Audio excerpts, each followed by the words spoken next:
Why would you rent anywhere else? National Car Rental. Green means go. And Eastlink, your communication and entertainment connection.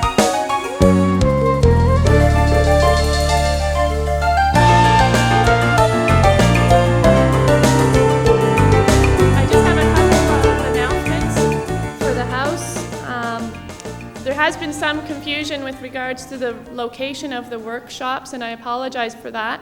However, there should be sheets distributed in all the facilities and from the volunteers available with all the locations specified. But one thing to note, anywhere where it says Lobster Hut, the location has been changed to the Legion. It's over in the same area, straight across from Glasgow 2, out across the road, and it should be right in front of you. So all events happening in the Lobster Hut are in the Legion now. Secondly, there's a group called Academia's Garden. It's a creativity group, and they're inviting everybody to come and discuss creativity issues, and in the Glasgow 2 location at 8:30 tonight. They say BYOB, so I think it should be an interesting session. So I encourage you to go out and discuss things there. And thirdly, these sessions are meant to be interactive. However, one of the constraints of this facility is that as a web broadcast facility, we need to have you mic'd. So we would love your input, but please wait for 1 minute. Just put up your hand and wait for a minute, and a volunteer will appear with a microphone to ensure that everybody can hear you. Okay, thank you. And on to the main event, Games and More, a session with John Sutherland. He's a professor of video games at the University of Abertay in Scotland. He's also a visiting professor in virtual reality at Gifu University in Japan.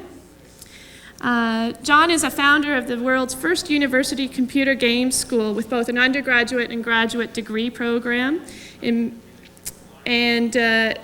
also is the founder of a games research center with US of $5 million worth of funding and backing from a major games company, including Sony and Rage. John's very interested in enabling the creative process in work, education, and community, and I encourage you to give me a round of applause to welcome John to the stage.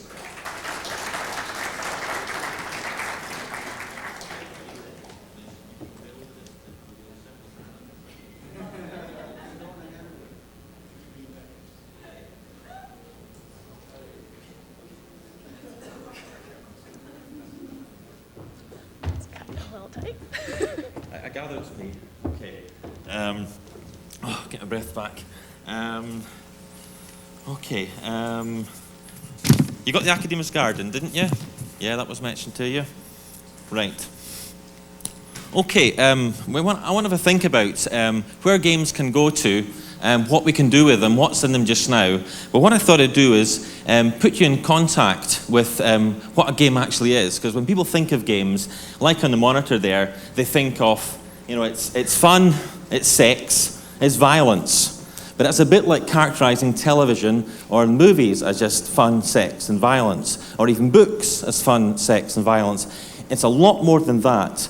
And I was looking through the actual program for Baddeck, and there's a really important passage in there where it talks about effective storytelling using new technologies. Now that's what a game is. A game is storytelling. Now if you can contact with that from your own background in other industries, you've got a starting point for games, and you've got an advantage over a lot of games developers just now, because we often joke that games are produced by 14-year-old boys of all ages. It's a very male, very adolescent sort of thing, a game. But it can be a lot more than that. And it's a part of storytelling. And this is a workshop. And I intend it to be a workshop. I'm not a great believer in standing in front of people and just talking away. I like to get people doing things as well, get their minds thinking, and see where things are actually going towards. So I brought along my bag here. And in here, there's parts of my story in many ways. I've got some money with me here. I was in different countries before I came here. I've got some Canadian dollars. I've got some UK money. I've got some Singapore money. I was in Singapore just a couple of weeks ago. I was in Japan before that. It's part of my story. I've got some film. I've got memories of where I've been at different times. I've got a list of everybody who's actually here. This is part of what I am just now. I've got my horrendous diary. Without this, I'm lost. I need this diary. This is part of me. What I've been doing, where I'm going to, who I've been talking to is all in here as well. There's music.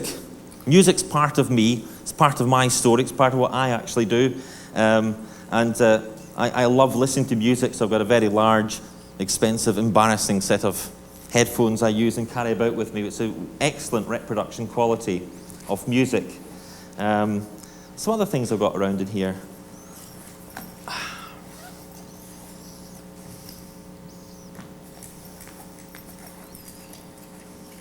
Oh, I've got bad habits. I smoke cigars. Just don't tell my wife. And okay, if there's my wife, she doesn't think I smoke cigars. I just cough a lot, that's all. My tel key on here. And there's a lot more in there, and there's stuff about me here. I've got some business cards in here from people I've met, my own business card, whatever. And storytelling is something you should be able to contact with and think about what the story is. And part of what we do at the university is connect again with where things came from. So I've spent the last year reading through Walter Scott's Waverley novels. Walter Scott invented historic storytelling, and to a huge extent, and this is where something we all need contact with, he invented modern-day Scotland. Scotland had disappeared in the mid-18th century, mid-19th century, and Walter Scott reinvented it in his novels. So all the stuff about kilts and haggis and heather and the man standing against the wind and rain, like us out there just now, it's all entirely made up. It's not true. Scotland wasn't like that, but it is now. They've invented something and created something that's us now. So we believe this as well, and you see young men walking about in their kilts that swings about and things like that, and they look really good. The word we use is gallus, which means like look really good. But it's just an invented sort of thing.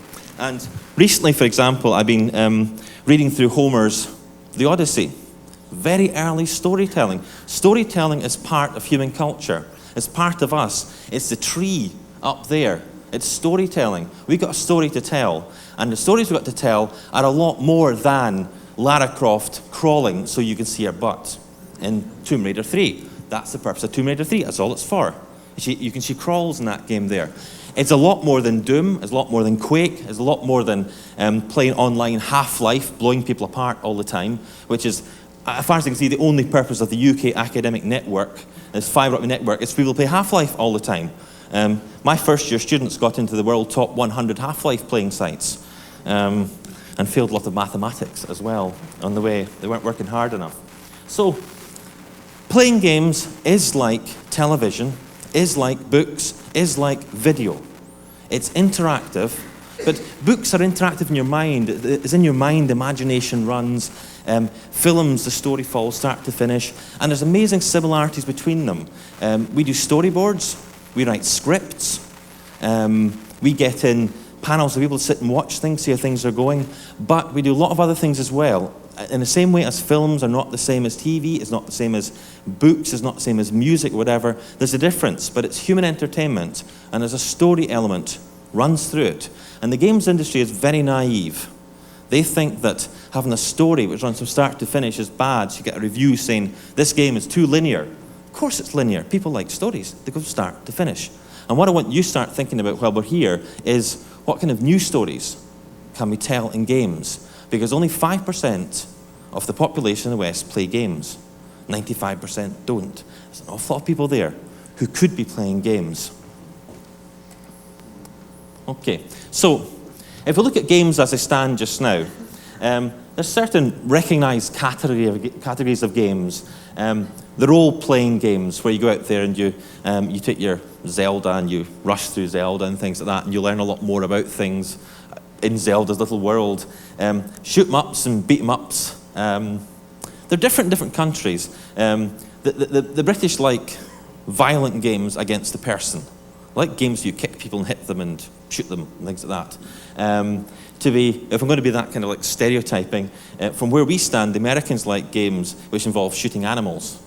Lots of these, like Deer Hunter and whatever, and games that would never get a license in the UK, because to us, deer are like Bambi. You know, you don't shoot animals. But on the other hand, we got very violent ones. And the Japanese have got very strange games as well, and it's from Japan the new games are coming. Now, I've worked off and on with video games for a long time. I've got former students who are now games millionaires. Dave Jones is the most best-known one. He wrote Lemmings, wrote Grand Theft Auto, made a lot of money at these games on there. And I spend most of my time going to Japan and backwards. This is the first time I've ever in my life been in North America. And yet I've spent, my passport is full of stamps on Japan. I'm always going back and forwards to Japan. Japan is driving the games industry just now. And Sony, with the PlayStation 2, are after Microsoft. And we can see it quite clear. They want to take out Microsoft. And you think, unbelievable. But Sony, 40% of Sony Corporation Worldwide's profit comes from the PlayStation, from one single product. It's a huge industry.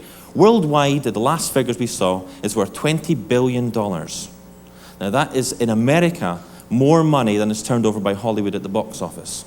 This is an enormous industry, easily missed if you're not in the 5% that plays it. There's a 95% waiting to play it as well who can also play it. It's a huge industry. Sport is very popular, but it's very regional. So baseball works well in Japan, works in America, doesn't work in the UK. Soccer works well in Japan, works in the UK, doesn't work in America, that kind of thing. So sport's very popular. Puzzle games, kiddies games, spin-offs, things like that. It's fairly limited. It really is an immensely limited market just now.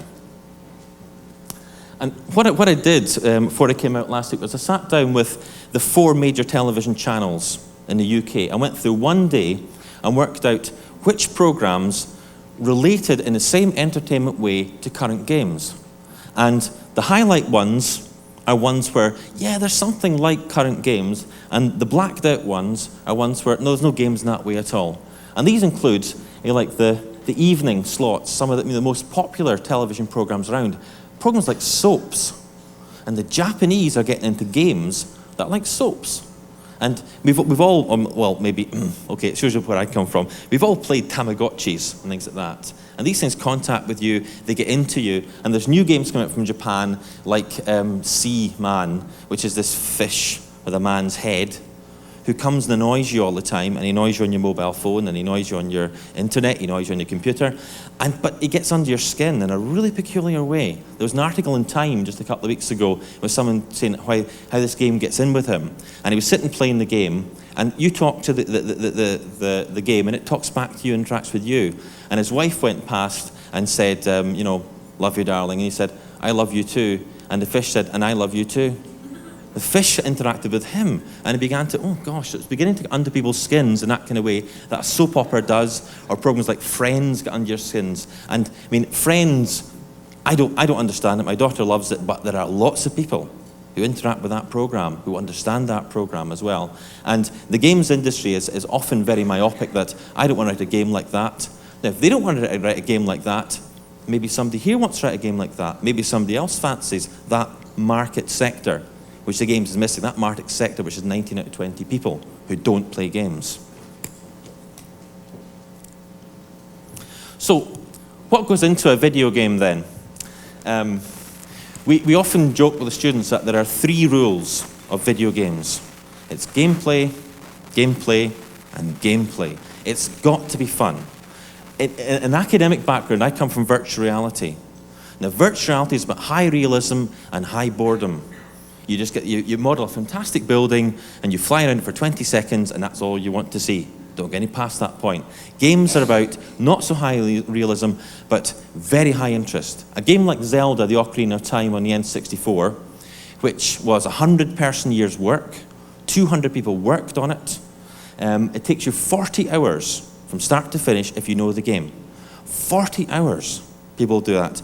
Even games like MUDs, the online text games, people play them on average who play them 3 or 4 hours a night. on a mud. Now, anybody who's involved in the entertainment industry would love to get hold of that kind of interest level of holding someone for that amount of time on the way through. And yes, there are questions about whether it's good or bad. Anyway, what goes in then? We've got a range of degree programs which we run with the games industry, which the games industry put through to us. And we've got artists, we've got technicians, and we've got a bit of music and a bit of audio. There's not a lot of audio and music yet in the games, though if you've seen games like Final Fantasy VII and the Final Fantasy series, the music and the orchestration is the same quality as you'd get in a really high quality movie. And I know people who've been taken aback when they're writing a piece of music to find that they were actually writing for a computer game. They thought, a computer game? But then again, we now recognize that probably, or at least it is recognized in some circles, that the best classical music of the 20th century was probably in movies.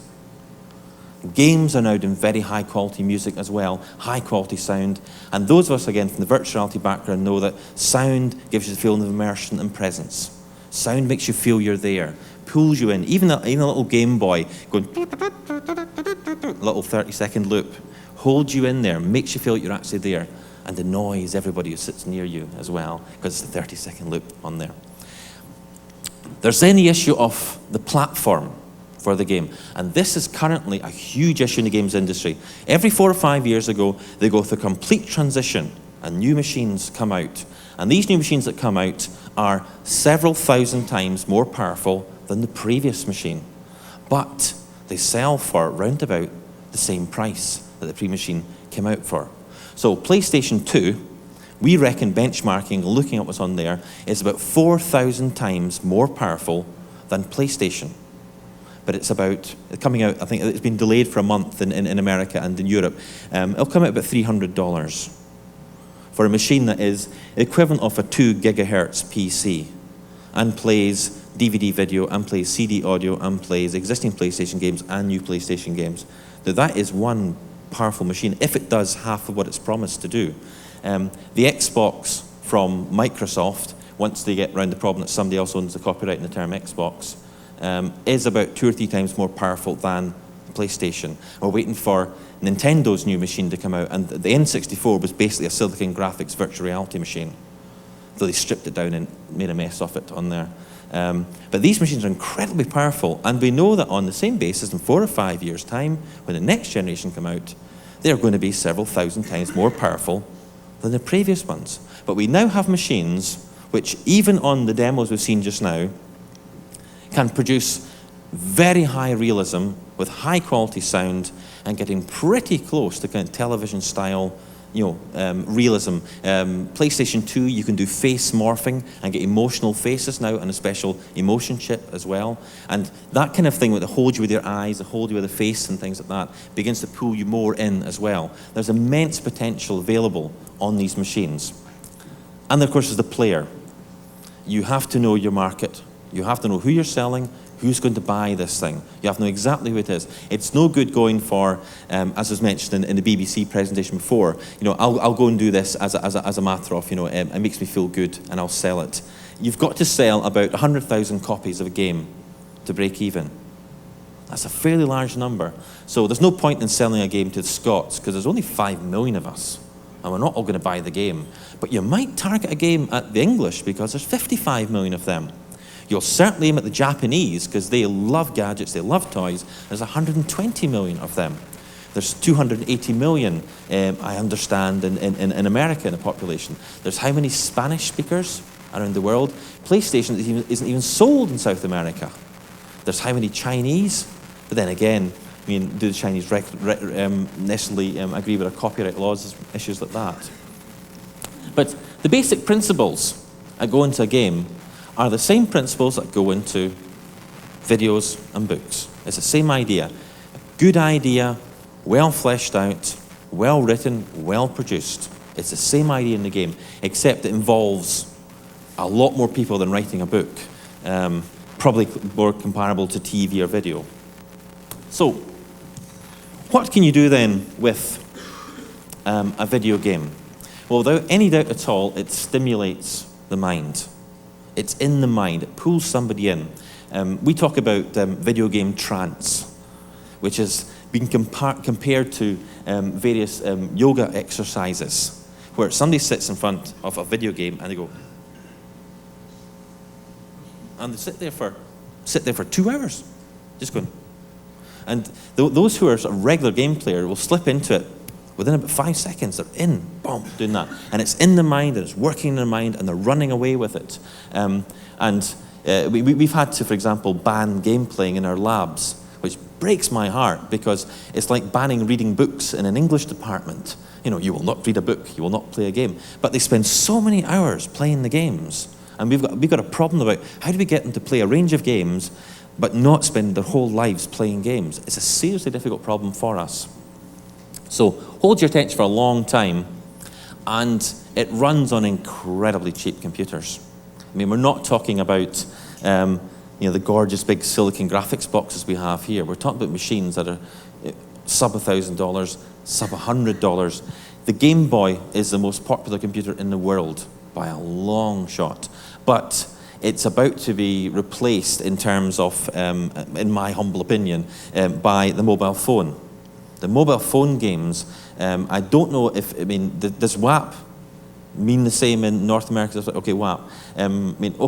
Time magazine, again, a couple weeks ago, were saying why WAP is crap. It's not there yet. The technology's not there yet. But once it gets onto your personal organizers, and that becomes your mobile phone, your game playing platform, you're away. And writing games for mobile phones is an enormous industry now. Certainly in Scotland, we got a company who survived in nothing but writing mobile phone games. And everybody with a WAP phone just about plays their games every day. Very simple, short, snappy games, little games for someone standing, waiting at a bus station or waiting at a train station, waiting for a restaurant, something like that. Play a game very quickly, and they get a cut from the phone company on that. So they run very cheap computers, and things like mobile phones. Certainly in the UK, 95% of people change their mobile phone every year, 98% every 18 months. The technology turnover is enormous, way ahead of what it is the standard platforms. And the other thing is that you can play on your own against an intelligent machine, and we're doing research into creating more intelligent machines that learn from how you play. So if you've got a habit of running down a corridor a particular way, it learns that you're going to trip you up every time you go down that corridor. You've got to learn a different way. It learns your playing style. You can play multiplayer across the internet, and multiplayer games are immensely addictive. As soon as another human being you're playing with, Rage Software beside us have got a £3.5 million investment to produce a game which involves racing cars in real time across the real road network of the UK, with real-time traffic feeds, with real-time weather feeds coming in as well. And the idea is that people will race from like London to Edinburgh, which is like an 8-10 hour journey. And they'll race it in real time and sit there on a standard 50k modem with very high realism, with contours and whatever. If you haven't seen some of the latest games and the quality of the graphics on these games, you really need to see what it is. Because I know that I was at a conference 2 weeks ago in Japan on virtual reality, and 2 games people were standing there saying that if you've got a $10 million virtual reality lab, you should get rid of it and just replace it with a few PlayStations, because they're so powerful. The UK military, I've got, I can tell you this because I was told it and I wasn't told not to tell it. They've got a cluster of 12 PlayStation 2s, and they're doing military simulations of these 12 PlayStation 2s. That's about $3,000, $3,500 worth of equipment, and it's the most powerful graphics processor that's ever been in the UK. 12 PlayStation 2s. These are powerful machines, things you can do with them. But what I want to think about is useful games. Because I'm from an academic background, I'm concerned that the main purpose of universities is to bore their students and not stimulate their minds and feed them things they don't want to know from boring lecturers. And we want to try and get their minds running and get them stimulated. And I noticed from the way my kids were playing games that they were going to learn things in the games, that they weren't learning facts. It was like watching soap operas. They were learning non-facts on the way through. But Theme Hospital is a fascinating game. If you haven't played it, it's really worth trying that. It contains all the characteristics of running a hospital, but none of it is absolutely real. So if you play theme hospital, you have to build the hospital, you have to get the wards, you have to get the consultants, you have to get the doctors, the specialists, you have to get the nursing staff, you have to get the janitorial staff, you have to get the cleaners, you have to get the pharmacy, and you put it all together, and the aim of the game is you must run at a profit, of course, because it's a hospital. You're there to make a profit. But in the process through that, you learn how a hospital runs. So we produced another game with our master's students, which our university principal does not let us take out the university, called Farting Cows. And the purpose of this game is to teach factory floor manufacturing principles. You have to manufacture these cows from cow parts, and there's different kinds of cows manufactured, 2-headed cows, 3-headed cows, multi-legged cows, whatever. And of course, some of your stock walks and disappears. If you produce too many of them and don't sell them, cows have a large methane output, and it makes the factory unworkable. If someone didn't pay you, you could like bang and take out the customer, but you took out the customer. And it was written for business studies students. And in playing the game, they learned a lot of the principles of factory floor management, about supply and demand, about invoicing, about sales, about product loss, about theft and whatever, from playing this very simple game. So it came in slightly from the side, in like the Bono-esque way, and people learnt through that.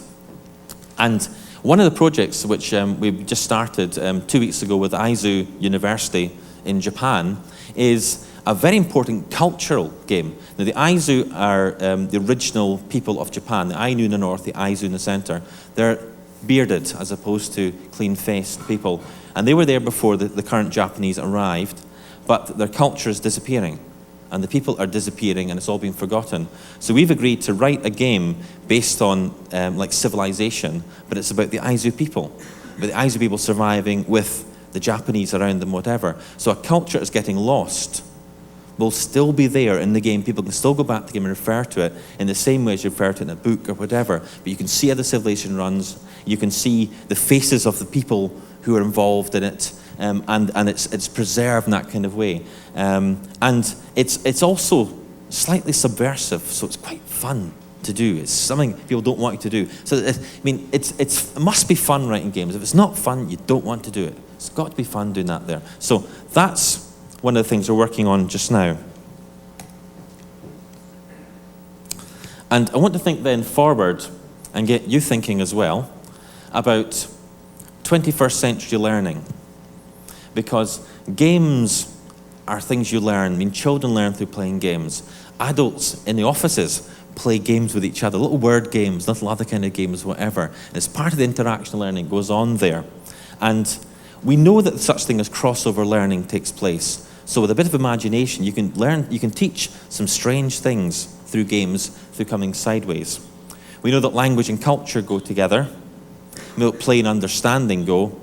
And we also know particularly, and this is something we're going to come back to at the Academics Garden meal today. At what time is it again, Alison? 8:30. Is the fact that we live in a society where knowledge is transient. I thought it was just me in computing, that my knowledge was transient, that what was a fact 5 years ago is no longer a fact. In fact, we're almost like a level above that and able to handle the facts, if that's the right word, that facts are, I mean, in Scotland there's a saying, facts are chills that win a ding, which means a fact is like a bell that doesn't ring properly. It's not as real as you think it is. And we should be able to handle this kind of thing, and we should be able to teach our children to handle this kind of thing as well. Updatable skills, and to get out of the idea of 19th century learning and to think of games which move us forward. I mean, it's arguable if you're a mathematician whether or not we're in the 21st century yet. The Japanese don't think we are, but the rest of us have just given up. We're in the 21st century. We've got to move ahead, and we have a very 19th century model of what people actually do and how people learn and whatever. And yet in games, we have a really powerful medium to teach people, to hold their attention, to move them on, though we also have problems with it as well, as we'll see. So hopefully there's something more we can do in games. How are we getting on? Go away.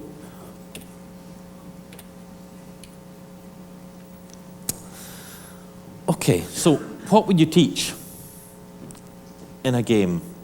And I want you to concentrate on this because I want you to think about this, because I'm going to shut up and you're going to start doing something on here. Is Very important thing in a game is it must not be worthy. Worthy is death. Worthy is death in a TV program. Worthy is death in a video. Worthy is death in a book. I mean, that is terrible. You're sitting there and their eyes are going and they're yawning and falling apart, you know. It's got to be fun.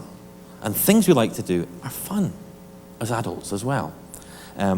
It's got to have things within inside it. What's it going to do? It's got sound, it's got emotion, it's got characters, it's got a plot, start to finish on it. And it's got a player, a person who's playing the game. So are you aiming at a game for primary school age children? That's like 5 to 12-year-old children. Are you aiming at university age? Are you aiming at full life learning from people in their 40s, people in their 60s or whatever? And you have to think about, what's it going to run on? Where's this game going to play? Is it going to run on a PC? Is it going to run on an Xbox? Is it going to run on a PlayStation? Run on a Game Boy? Run on a mobile phone?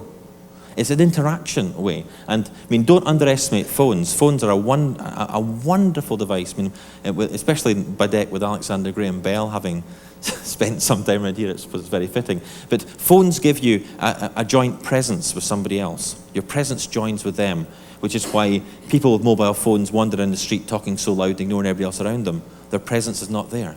Their presence is somewhere else. Very powerful medium, a mobile phone. Oh, right. Okay. So what I want you to do is what my students do for me at various times is I want you to think about what kind of story or what story would you like to tell in a game?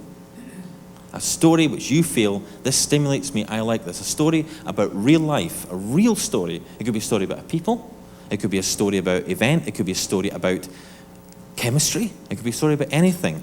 What story would you like to tell in a game? Because we're now getting much more power to actually produce what we want. And what we're not getting is new ideas.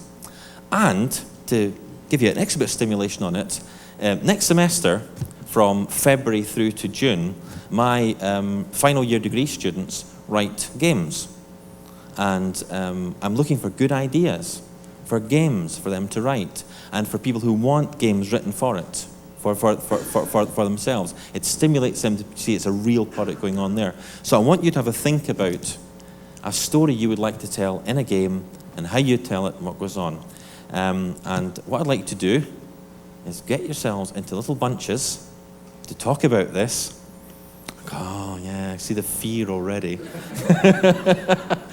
And, I mean, if you don't, I'll come down, and I'll stop you a video in front of you, and I'll come down amongst you all. So I want you to get into little bunches for about 5 minutes, and think about a story which is not being told just now, through any other medium, that needs to be told. Or maybe a story that's not been told well enough, that you want to tell, and you reckon you get other people to listen to it, because a game will pull them into it. Okay. Right. Little bunches, off you go. 5 minutes.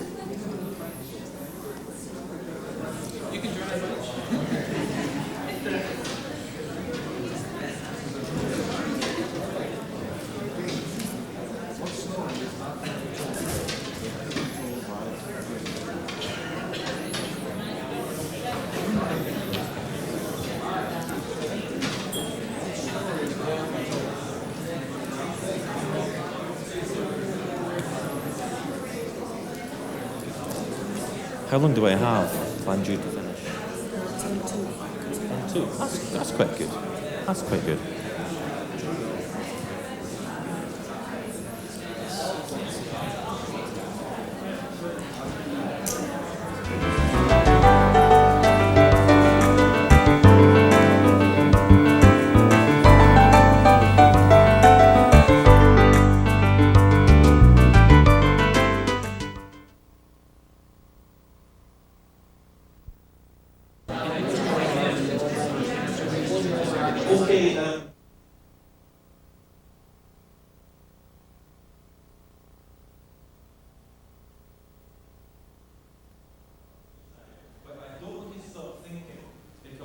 It's an open invitation. If you've got a word game idea, you get back to me at Abertay University. I'm in the list of all the people that spoke But if you want, I'll give you a business card as well to take away. But if you've got ideas what you want to do, and the other thing that's worth bearing in mind is that, as I was saying to the chap from the TV, we had 2 games companies in Dundee City 5 years ago. We've now got 7 games companies. In the last year, we've had £11.5 million of investment. That's over 20 million Canadian dollars in Dundee City for the games industry. And that's a population of 140,000 people in the city. And we see this as a major plank of the future of the city and high quality jobs in the city. So this is serious stuff for cities and for populations. And we're in a city that's declining in the far north with all the population, so all the jobs disappeared almost overnight. We lost our jute industry. We lost most of stuff. We had to rebuild everything back again. We had the highest unemployment rate in Scotland of any city. And we're turning the place around. And this is part of the confidence of the city, is having a games industry. It gives people a great confidence in what's going on because it's interactive entertainment there. And if we can do that in Dundee, in the middle of nowhere, you can do it here, you can do it wherever. It's there. And the games industry is where people want to live. You can go wherever you are. You don't have to go and live in Los Angeles or San Francisco to be in the games industry. You could be here in Baddeck and run it from here because there's internet and there's download and there's whatever. From there. But if I can leave you some little points to think about then, if you want to think a bit more about the game, which I wrote down fairly quickly when I was sitting thinking beforehand after look through who is actually here, is a good game idea, if you want to take a note of this, is it's not complex, but it's rich. Okay? It's not full of complexity, but it's a rich idea that people get into. And we draw parallels and we show the students videos, and we sit and watch movies at various times. So if you take a movie like Ice Cold and Alex, which is very, very simple. There's only about 4 or 5 people in this movie, and all they do is they push this ambulance across North Africa.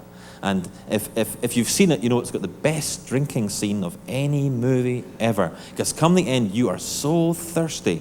And they drink this Carlsberg lager, and it's gorgeous. And the other have to drink after. So fantastic way there. Or if you've seen the recent movie, it came out called 13th Warrior. If you've seen it, it's massively violent. But within context, I'm not saying I'm fed up with violent games, but it's a very simple tale, but told extremely well. Or even you think of songs like Yesterday or Imagine from Lennon and McCartney, these things. Very, very simple, but really rich, pulls you in, whatever. So a good idea is like that. It's rich, not complex, like a good novel or a good movie. Also, your idea should be effortless, not strained, not forced through. So I was thinking about, think Bing Crosby rather than Bruce Willis, effortless and smooth. And that's the kind of thing that holds you.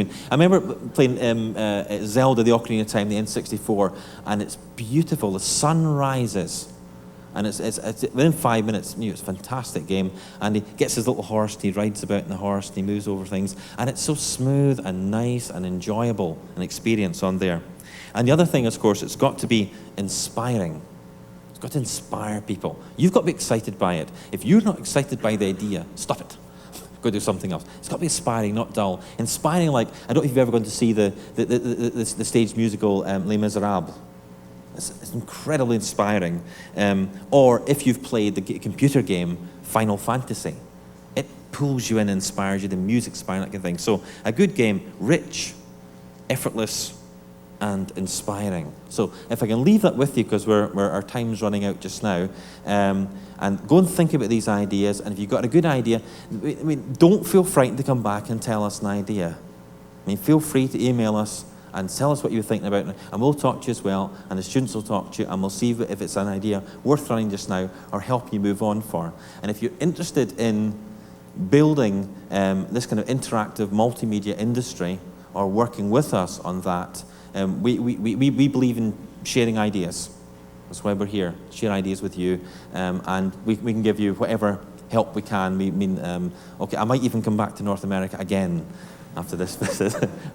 Okay, I've got time for some questions. If people have specific questions they want to ask over the next couple of minutes, either based on the game you've been working on, questions you've had, or questions in general about the games industry.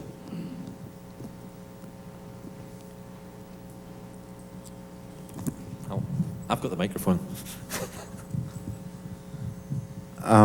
Do you use, to get funding for a project, Would you use the normal way, such as with films, or is there some special way of getting money to get it started?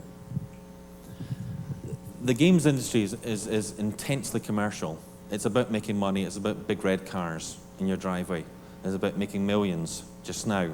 But there is no reason at all why the games industry needs to be that way only. I mean, the National Film Board of Canada has been aspiring for decades for many people. And we're working increasingly with government agencies and with other funding agencies to produce things which are not commercially viable, but teach a very important story. And there's an important tale going through them. We were talking when I was chatting earlier about we produced a game to do with water cleanliness and not flushing stuff down your toilet. And I mean, it was not prurient. We had to make careful it wasn't. And it was for teenage kids, early teenage kids and younger than that, to learn about the fact that it is not a magical waste disposal unit. What goes in the toilet comes out in the beach. Simple as that. And we got funding for that, £20,000 with 40,000 Canadian dollars funding for that. So there are other ways of doing it. But there is a problem in that the big games platform companies like Sony and Nintendo and Sega only want blockbuster games. But there's no reason to say that the Xbox is going to be like that, because Microsoft's, for all their faults and failings like the rest of us, they have an open platform approach.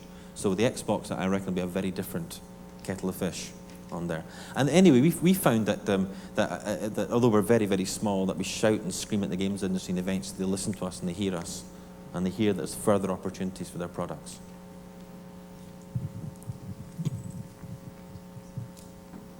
Let's follow on from that question.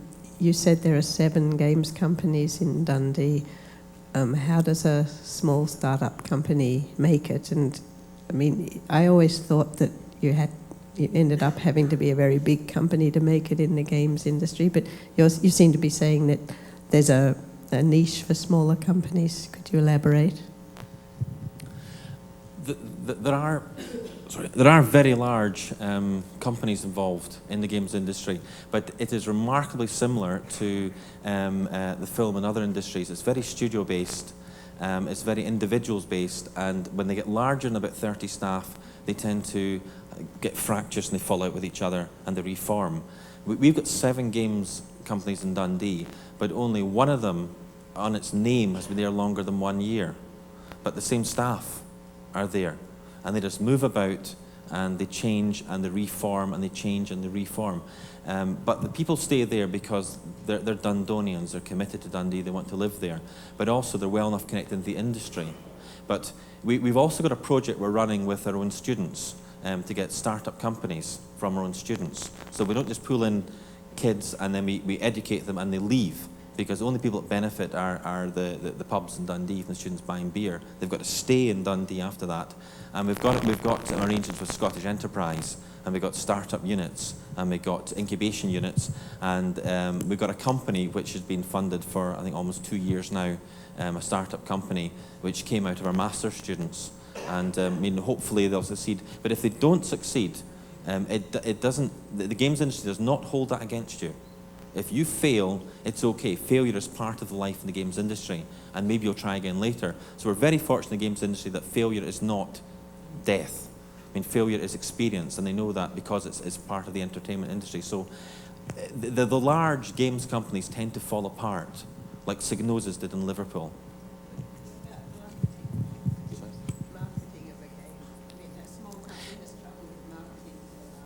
It depends what platform you're running on. If you're running on a mobile phone, you don't need to market, because it runs off a website. And people log in from the mobile phone. The company Digital Bridges in Dunfermline, north of Edinburgh, who run nothing but mobile phone games, they will write a game in a week, they'll stick it on the website, and it'll be played, people will be playing it within minutes on there. So it's an incredibly short life cycle to actually get a game out, and if the game is not successful, it can be dumped within a couple of weeks as well. So if you're aiming for something like, you'd have problems aiming for something like a PlayStation. But if you've got a good idea, you can go and try and sell your idea to the publishers if it's a very big game, like a multi-million game. But it doesn't need to be. And the mobile phones and the handhelds are the big market that's going to open up now, especially as the quality of the screens improve on the actual handhelds. It moves more into kind of science route. Does that answer your question, you feel? Maybe little games, but little games make a lot of money. You can make tens of thousands of pounds per day with a little game like Hangman, which is the most popular game in the UK on mobile phones. The company is making a fortune on a little game of Hangman. It's update at last. I'm sorry we're running.